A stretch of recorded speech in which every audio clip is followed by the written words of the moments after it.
अंतर मन में ज्योति जगा लो, होगा दूर अंधेरा।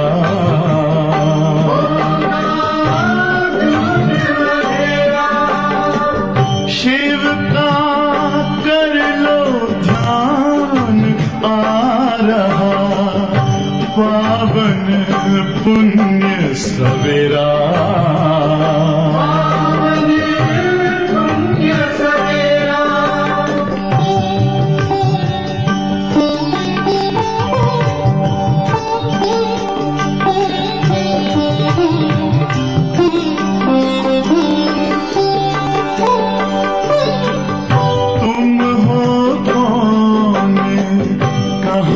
से आए अपने आप को जानो, राजयोग के द्वारा अपना परम पिता पहचानो। इसी राजपथ पर चलकर पालो अपना बसेरा।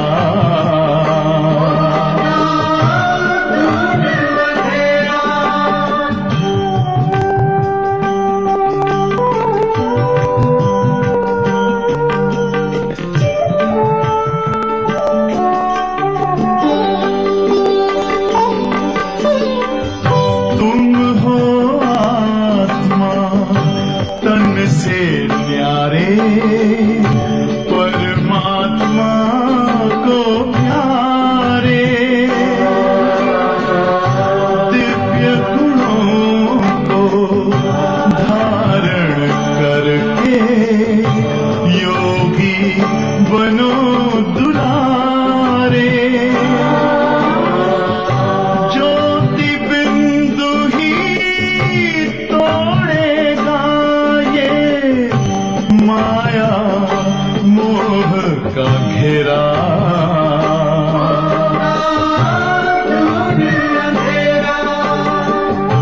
अंतर मन में ज्योति जगा लो, होगा दूर अंधेरा।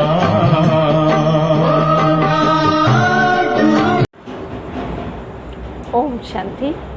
आज 11/5/21 के बाबा के महावाक्य हैं। बाबा कहते हैं, मीठे बच्चे, सुख शांति का वरदान एक बाप से ही मिलता है, कोई देहधारी से नहीं। बाबा आए हैं तुम्हें मुक्ति, जीवन मुक्ति की राह दिखाने। आज प्रश्न में बाबा कहते, बाप के साथ जाने और सतयुग आदि में आने का पुरुषार्थ क्या है? उत्तर में बाबा कहते, बाप के साथ जाना है तो पूरा पवित्र बनना है। सतयुग आदि में आने के लिए और संग बुद्धि योग तोड़ एक बाप की याद में रहना है। आत्म अभिमानी जरूर बनना है।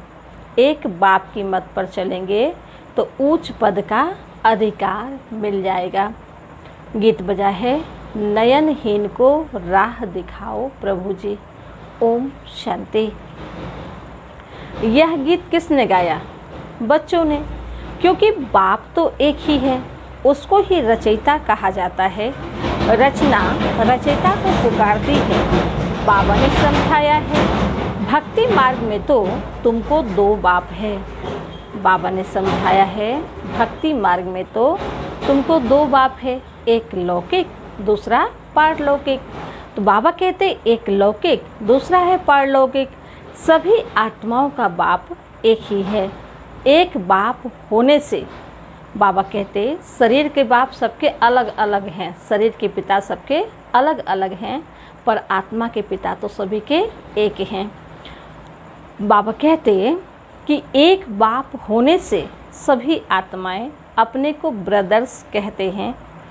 उस बाप को पुकारते हैं, ओ गॉड फादर, ओ परम पिता, रहम करो, क्षमा करो। भक्तों का रक्षक एक भगवान ही है।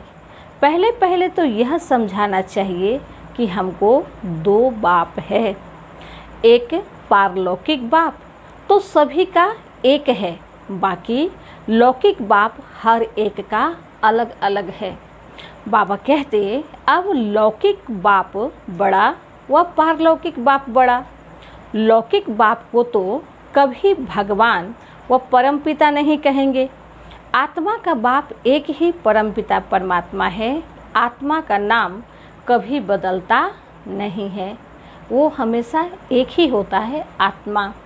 बाबा कहते, शरीर का नाम बदलता है, आत्मा भिन्न भिन्न शरीर ले पाठ बजाती है, अर्थात पुनर्जन्म लेती है। आखिर भी कितने जन्म मिलते हैं, सो बाप ही आकर समझाते हैं। बच्चे, तुम अपने जन्मों को नहीं जानते हो। बाप आते ही भारत में है। उनका नाम शिव है। समझते भी हैं शिव परमात्मा है। शिव जयंती व शिवरात्रि भी मनाते हैं। वह निराकार है, जैसे आत्मा भी निराकार है। निराकार से साकार में आते हैं पाठ बजाने। अब निराकार शिव तो शरीर बिगर पाठ बजा न सके। मनुष्य इन बातों को कुछ भी नहीं समझते हैं, नयनहीन है। बाबा कहते कि वो निराकार, बाबा कहते हैं कि यह शरीर के दो नेत्र तो सबको है। यह शरीर के दो नेत्र तो सबको है।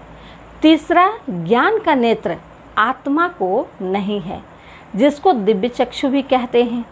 आत्मा अपने बाप को भूल गई है, इसलिए पुकारते हैं, नयनहीन को राह बताओ। कहाँ की राह? शांति धाम और सुख धाम की राह। बाबा कहते हैं कि सर्व का सद्गति दाता सतगुरु एक ही है। मनुष्य मनुष्य का गुरु बन सद्गति दे नहीं सकता। अगर मनुष्य मनुष्य को सद्गति दे देता तो भगवान को आने की आवश्यकता नहीं पड़ती, और ना ही कोई मनुष्य आत्माएं मंदिर में जाते और भगवान से सुख शांति की कामना करते। तो बाबा कहते हैं, ना खुद सद्गति पाते हैं, ना औरों को देते हैं। एक बाप ही सर्व को सद्गति देते हैं। उस अल्प बाप को ही याद करना है। बाप समझाते हैं, कोई भी मनुष्य मात्र मुक्ति, जीवन मुक्ति, शांति और सुख सदा काल के लिए दे नहीं सकते। सदा बाबा कहते कि सुख शांति का वरदान तो एक बाप ही दे सकते हैं, मनुष्य मनुष्य को दे नहीं सकते। भारतवासी सतो प्रधान थे तो सतयुगी स्वर्गवासी थे। आत्मा पवित्र थी भारत को स्वर्ग कहा जाता है, जबकि आत्माएं पवित्र सतो प्रधान थी। जब आत्माएं पवित्र सतो प्रधान थी तब यही भारत स्वर्ग था, और जब आत्मा तमो प्रधान हो गई तो यही भारत फिर नरकवासी हो गया, नरक हो गया। तुम जानते हो बरोबर आज से 5000 वर्ष पहले भारत स्वर्ग सतो प्रधान था। इन लक्ष्मी नारायण का राज्य था। जब सुख शांति पवित्रता थी तो यही भारत में लक्ष्मी नारायण का राज्य था। बाबा कहते अभी कलयुग का भी अंत है, इसको नरक कहा जाता है। कलयुग के अंत में ही भगवान आते हैं नरक को स्वर्ग बनाने। यही भारत स्वर्ग था तो बहुत धनवान था, हीरे जवाहरातों के महल थे। बाप बच्चों को याद दिलाते हैं सतयुग आदि में इन लक्ष्मी नारायण की राजधानी थी, उसको स्वर्ग वैकुंठ कहा जाता है। अभी तो स्वर्ग है नहीं, यह बाप समझाते हैं। बाबा भारत में ही आते हैं, निराकार शिव की जयंती भी मनाते हैं, परंतु यह क्या करते हैं यह कोई नहीं जानते। हमें आत्माओं का बाप शिव है, हम आत्माओं का बाप शिव है, उनकी हम जयंती मनाते हैं। आपकी बायोग्राफी को भी नहीं जानते। गाया भी जाता है, दुख में सिमरन सब करे, पुकारते हैं ओ गॉड फादर रहम करो। हम बहुत दुखी हैं क्योंकि यह रावण राज्य है। वर्ष वर्ष रावण को जलाते हैं ना, परंतु यह किसको पता नहीं है कि 10 सिस वाला रावण क्या चीज़ है, हम उनको जलाते क्यों हैं। यह कौन सा दुश्मन है जो उनकी एफिजी बनाए जलाते हैं। भारतवासी बिल्कुल नहीं जानते क्योंकि ज्ञान का तीसरा नेत्र नहीं है। तब तो राम राज्य मांगते हैं। 5 विकार स्त्री में, 5 विकार पुरुष में है, इसलिए इसको रावण संप्रदाय कहा जाता है।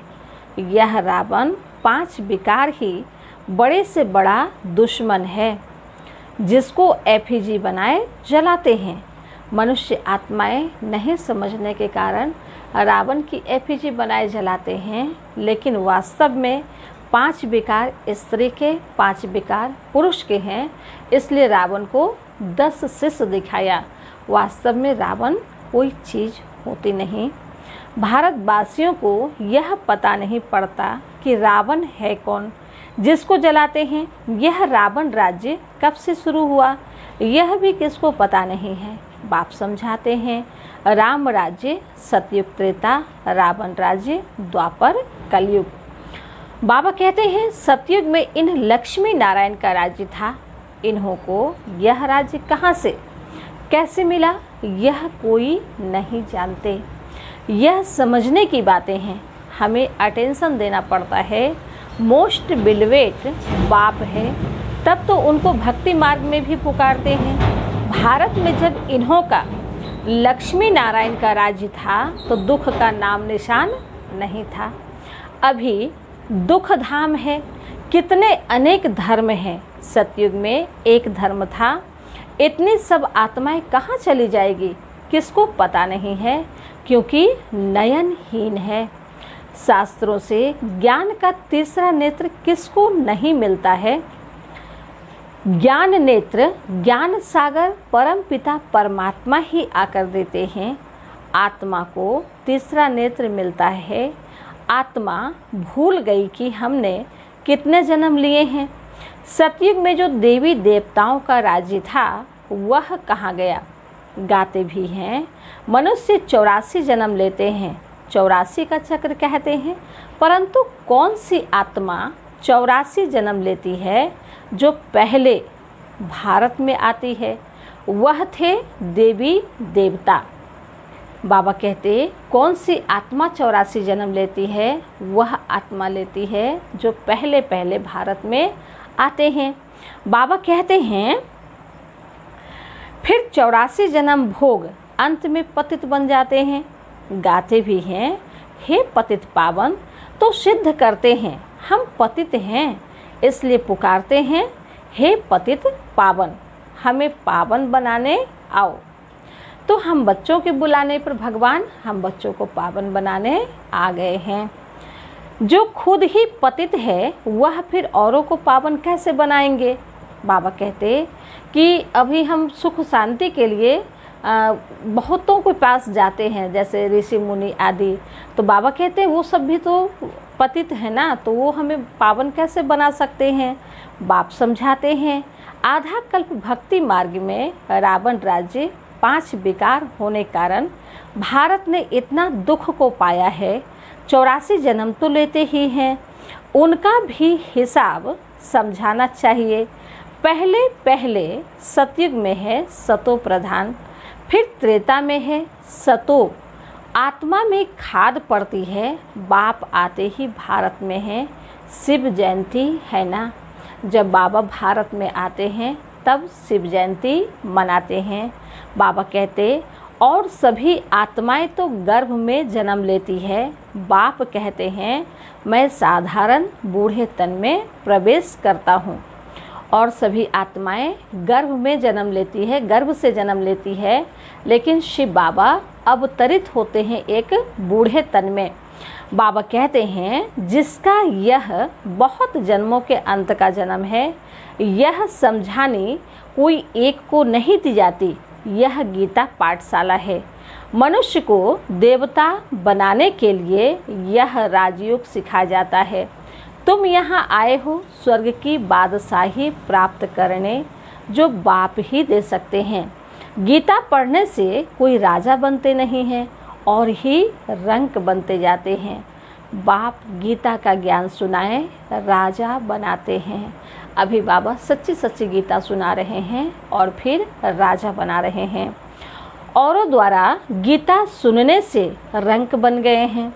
भारत में जब इन लक्ष्मी नारायण का राज्य था तो प्योरिटी, पीस, प्रॉस्पेरिटी थी। पवित्र गृहस्थ आश्रम था, वहाँ हिंसा का नाम नहीं था। फिर द्वापर से लेकर हिंसा शुरू हुई है। काम कटारी चलाते चलाते तुम्हारी यह हालत आकर हुई है। सतयुग में 100% साल्वेंट थे, सतो प्रधान थे। यह राज कोई भी मनुष्य अथवा साधु संत आदि नहीं जानते। बाप जो ज्ञान का सागर पतित पावन है, वही आकर सतो प्रधान बनने की युक्ति बताते हैं। रावण की मत पर मनुष्यों का देखो क्या हाल हो गया है। राजे लोग भी वह जो पवित्र राजाएं होकर गए हैं, उन्हों के चरणों में जाकर पड़ते हैं और महिमा गाते हैं, आप सर्वगुण संपन्न, हम नीच पापी हैं, हमारे में कोई गुण नहीं। फिर कहते हैं आप ही तरस परोई, हमको आकर मंदिर लायक बनाओ। किसकी भी समझ में नहीं आता कि बाप कैसे आकर फिर से देवी देवता धर्म की स्थापना कराते हैं। अब तुम समझते हो हम सो देवी देवता धर्म के थे, हम सो क्षत्रिय वैश्य शूद्र बने, इतने जन्म लिए, अब 84 जन्म पूरे हुए हैं, फिर दुनिया का चक्र फेरना चाहिए। इसलिए फिर तुमको पावन यहाँ बनना है। कहाँ बनना है? संगम पर। बाबा कहते हैं पतित सो सुख धाम शांति धाम में, पतित तो सुख धाम शांति धाम में नहीं जा सकते। बाप समझाते हैं तुम जो सतो प्रधान थे वह तमो प्रधान बने हो। गोल्डन एज से फिर आयरन एज में आए हो, फिर गोल्डन एजेड बनना है, तब मुक्ति धाम सुख धाम में जा सकेंगे। भारत सुख धाम था, अब दुख धाम है। भारत सुख धाम था। बाबा हर कल्प में आते हैं और हम बच्चों को सुख शांति की रास्ता बताते हैं, ज्ञान सुनाए सुख धाम में ले जाते हैं। फिर आत्मा नीचे उतरती है और फिर दुख धाम में चली आती है। तो बाबा कहते अब दुख धाम है। गीता में भी सुना, हम नयनहीन को राह बताओ, हम अपने शांति धाम में कैसे जाएं। अभी बाबा शांति धाम में जाने का रास्ता बताने आए हैं वो लोग तो कह देते हैं परमात्मा सर्वव्यापी है, फलाना अवतार है, परशुराम अवतार है। अब बाप परशुराम बन किसको मारते होंगे क्या? हो नहीं सकता। बाप समझाते हैं तुमने इस चक्र में कैसे 84 जन्म लिए हैं। अब तुम अल्प को याद करो। हे आत्माएं, देही अभिमानी बनो।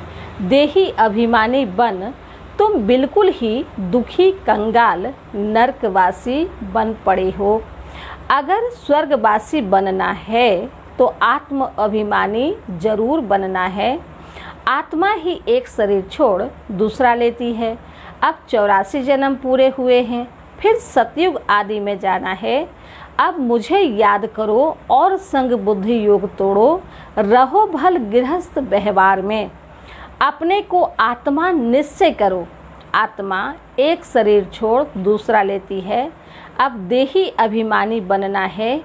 मुझे याद करो तो खाद सब जल जाएगी, तुम पवित्र बन जाएंगे। फिर मैं सब बच्चों को ले जाऊंगा। अगर मेरी मत पर नहीं चलेंगे तो इतना ऊंच पद नहीं पाएंगे। इन लक्ष्मी नारायण का ऊंच पद है। बाबा कहते मैं भी आया हूँ, अगर आप मेरे श्रीमत अनुसार नहीं चलेंगे तो इतना ऊंच पद नहीं पाएंगे। जब इन्हों का राज्य था तो और कोई धर्म नहीं था। जब लक्ष्मी नारायण का राज्य था तो और कोई धर्म नहीं था। द्वापर से फिर और धर्म आते हैं। सतयुग में मनुष्य भी थोड़े होते हैं। अब तो बहुत धर्म होने के कारण कितने दुखी हो गए हैं। वही देवता धर्म वाले अब फिर पतित होने से अपने को देवता कहते नहीं हैं, हिंदू नाम रख दिया है। हिंदू तो कोई धर्म नहीं है। बाप समझाते हैं रावण ने तुमको ऐसा बना दिया है। तुम जब लायक देवी देवता थे तब सारे विश्व पर राज्य था, सब सुखी थे, अब दुखी बन पड़े हैं। भारत हेवन था, वो अब हेल बन गया है। फिर हेल को हेवन बाप बिगर कोई बना ना सके। देवताओं को संपूर्ण निर्विकारी कहा जाता है। यहाँ के मनुष्य तो संपूर्ण विकारी हैं। इसको कहा जाता है पतित। भारत शिवालय था, शिव बाबा की स्थापना की हुई थी। बाप स्वर्ग बनाते हैं, फिर रावण नरक बनाते हैं। रावण श्राप देते हैं, बाप 21 जन्म के लिए वर्षा देते हैं। अब तुम हर एक बाप को याद करो, कोई भी देहधारी को नहीं। देहधारी को भगवान नहीं कहा जाता। देहधारी को भगवान तो एक ही है। बाप तो बेहद का वर्षा देते हैं, फिर रावण श्रापित बना देते हैं। इस समय भारत श्रापित है, बहुत दुखी है। अब इस रावण पर जीत पानी है। गाया भी जाता है, दे दान तो छोटे गहन। कौन सा दान? बाबा कहते वो गहन जो लगता है वह तो पृथ्वी का परछाया है। अब बाप कहते हैं तुम्हारे ऊपर 5 विकारों रूपी रावण का गहन है। यह 5 विकार दान में दे देने हैं। पहला तो दान दो कि हम कभी विकार में नहीं जाएंगे। यह काम कटारी ही मनुष्य को पतित बनाती है। अच्छा, मीठे मीठे सिकी लधे बच्चों प्रति माता पिता बाप दादा को याद प्यार और गुड मॉर्निंग। रूहानी बाप की रूहानी बच्चों को नमस्ते। हम रूहानी बच्चों की रूहानी माता पिता बाप दादा को याद प्यार गुड मॉर्निंग और नमस्ते नमस्ते नमस्ते। शुक्रिया बाबा, शुक्रिया। धारणा के लिए मुख्य सार में बाबा कहते हैं, पहली पॉइंट, बाप जो नॉलेज देते हैं उसे पूरा अटेंशन देकर पढ़ना है। ज्ञान के तीसरे नेत्र से अपने 84 जन्मों को जान, अब अंतिम जन्म में पावन बनना है। दूसरी पॉइंट में बाबा कहते हैं, रावण के श्राप से बचने के लिए एक बाप की याद में रहना है। 5 विकारों का दान दे देना है। एक बाप की मत पर चलना है। आज वरदान में मीठे बाबा कहते हैं, अपनी स्मृति, वृत्ति और दृष्टि को अलौकिक बनाने वाले सर्व आकर्षणों से मुक्त भव। अपनी स्मृति, वृत्ति और दृष्टि को अलौकिक बनाने वाले सर्व आकर्षणों से मुक्त भव। कहा जाता है, जैसे संकल्प वैसी सृष्टि। जो नई सृष्टि रचने के निमित्त विशेष आत्माएं हैं, उनका एक एक संकल्प श्रेष्ठ अर्थात अलौकिक होना चाहिए। जब स्मृति, वृत्ति और दृष्टि सब अलौकिक हो जाती है, तो इस लोक का कोई भी व्यक्ति व कोई भी वस्तु अपनी ओर आकर्षित नहीं कर सकती। अगर आकर्षित करती है तो जरूर अलौकिकता में कमी है। अलौकिक आत्माएं सर्व आकर्षणों से मुक्त होगी। बाबा कहते, अलौकिक आत्माएं सर्व आकर्षणों से मुक्त होगी। स्लोगन में आज बाबा कहते हैं, दिल में परमात्म प्यार व शक्तियाँ समाई हुई हो तो मन में उलझन आ नहीं सकती। दिल में परमात्म प्यार व शक्तियाँ समाई हुई हो तो मन में उलझन आ नहीं सकती। अच्छा, ओम शांति शांति शांति।